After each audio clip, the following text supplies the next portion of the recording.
यह video science class 9 chapter 2 का part 5 है और अब हम पढ़ने वाले हैं concentration of a solution.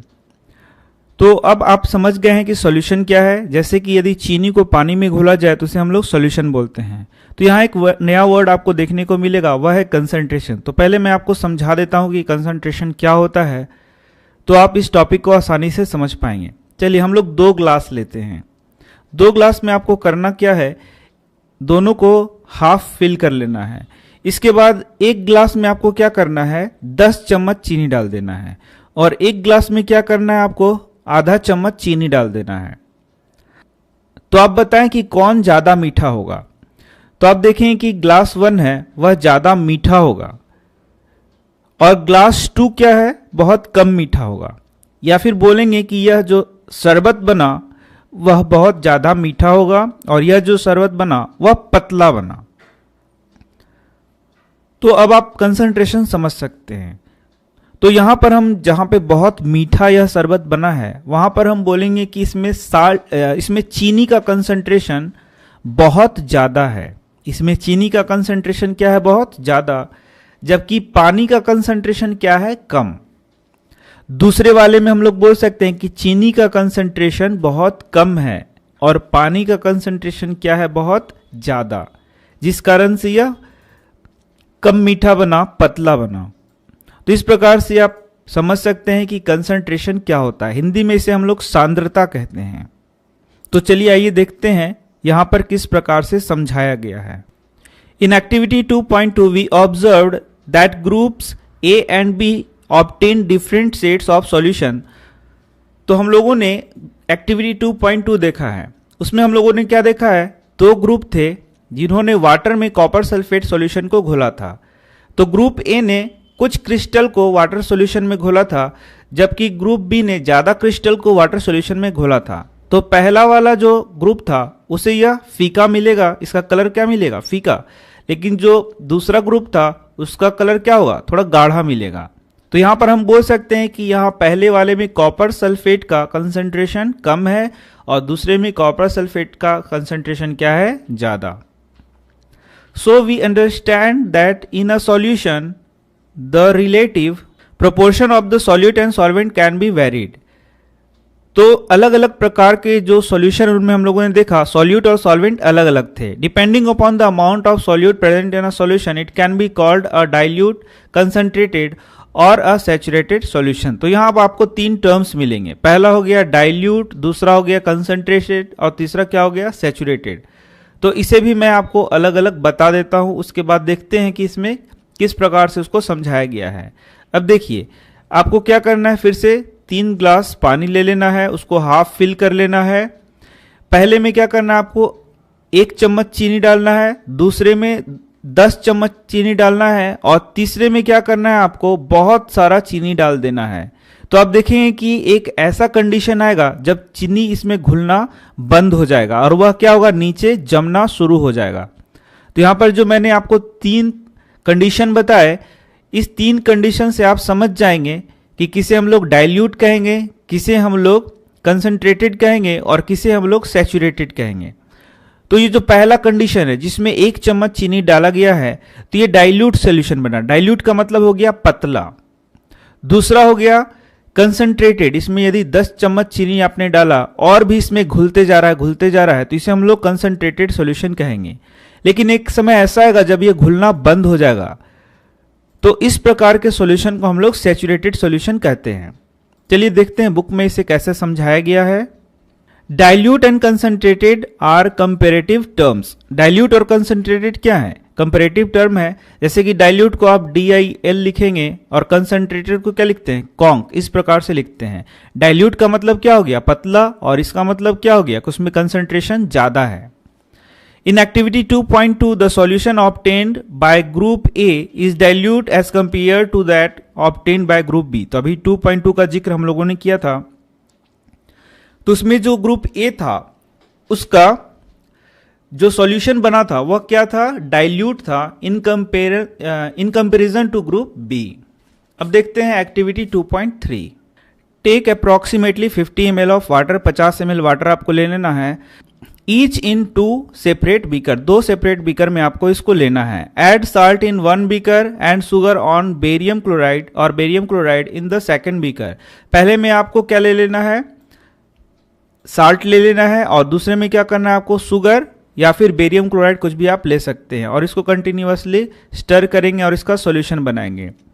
When no more solute can be dissolved heat the contents of the beaker. यदि आप जब घुलाते रहेंगे तो ऐसा भी कंडीशन आएगा, जब घुलना बंद हो जाएगा तो आपको क्या करना है, यहाँ पे हीट करना है। Start adding the solute again, और उसके बाद वापस से कुछ और सॉल्यूट डालना है, गर्म करना है, सॉल्यूट डालना है, और फिर ऑब्जर्वेशन को देखना है।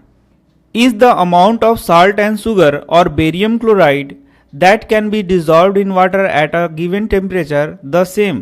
तो आप देखेंगे कि आपके पास शुरू में कोल्ड वाटर होगा और बाद में ये गर्म हो जाएगा। तो क्या ये जो सॉल्यूट इसमें जो घुलाया जा रहा है वह एक ही प्रकार से घुलेगा क्या ठंडे वाटर में जितना घुलेगा उतना ही गर्म वाटर में घुलेगा, कि गर्म वाटर में कुछ ज़्यादा सॉल्यूट घुल जाएगा? यही हम लोग को देखना है। At any particular temperature a solution that has dissolved as much solute as it is capable of dissolving is said to be saturated solution.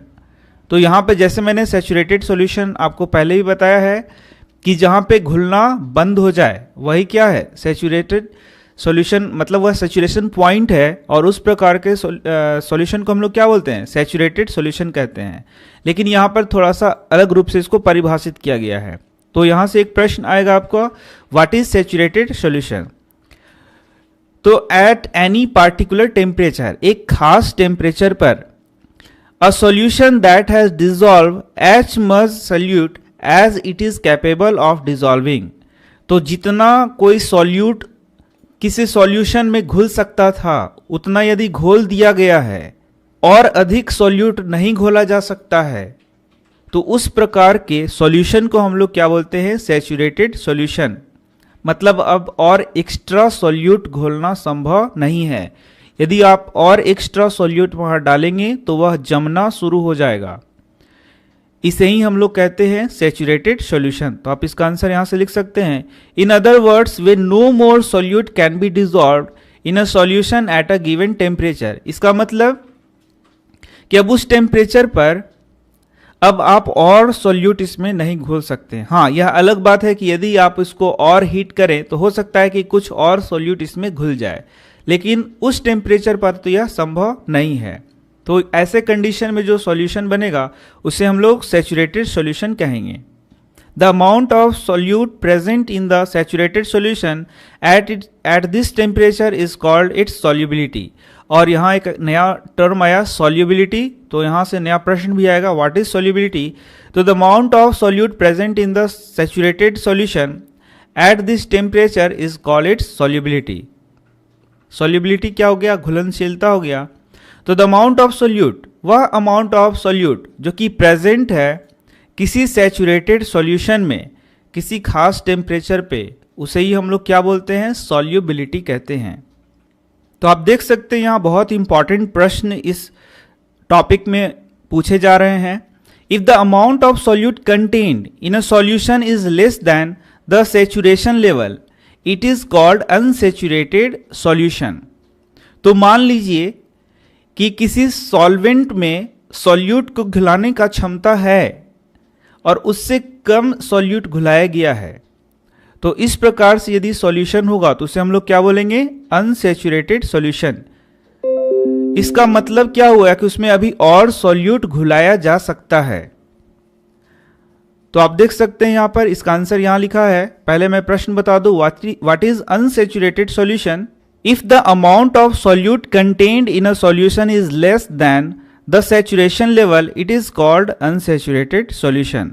तो यदि saturation level से कम अमाउंट में solute को घुलाया गया है तो उस प्रकार का जो solution है उसे हम लोग क्या बोलते हैं, unsaturated solution बोलते हैं। What would happen if you were to take a saturated solution at a certain temperature and cool it slowly? तो आप एक saturated solution को लेंगे और उसको धीरे धीरे ठंडा करेंगे तो क्या होगा? We can infer from the above activity that different substances in a given solvent have different solubility at the same temperature. तो आप यहाँ देखेंगे कि यदि वह ठंडा होते जाएगा तो उसका जो सॉल्यूट है वह धीरे धीरे नीचे जमता जाएगा, क्योंकि उसका टेम्परेचर डाउन होगा और टेम्परेचर डाउन होने पे सॉल्युबिलिटी क्या होगा, घटते जाएगा। फिर से समझ लीजिए, यदि टेम्परेचर को बढ़ाया गया तो वह उसमें ज़्यादा सॉल्यूट आप घुला सकते हैं, लेकिन टेम्परेचर को आप घटा रहे हैं तो वह जो सॉल्युबिलिटी है, घुलनशीलता है, वह क्या होते जाएगा, कम होते जाएगा। We can infer from the above activity that different substances in a given solvent have different solubility at the same temperature। तो यहां पर एक बात और भी लिखा गया है कि यदि एक ही सॉल्वेंट में अलग अलग प्रकार के सब्सटेंसेस को घुलाया जाए, different substances in a given solvent, किसी एक सॉल्वेंट में अलग अलग प्रकार के सब्सटेंसेस को घुलाया जाए तो उनमें अलग अलग सॉल्युबिलिटीज देखने को मिलेगा, उनमें अलग अलग घुलनशीलता देखने को मिलेगा एक ही टेम्परेचर पे। कोई ज़्यादा भी घुल जाएगा और कोई क्या होगा, कम घुलेगा। तो इस प्रकार आप देख सकते हैं ये बहुत ही इम्पॉर्टेंट टॉपिक है जिससे बहुत सारे प्रश्न एग्जाम में पूछे जा सकते हैं। आगे की वीडियो में मैं आपको यह टॉपिक पढ़ाऊंगा। तो मिलते हैं नेक्स्ट वीडियो में। धन्यवाद।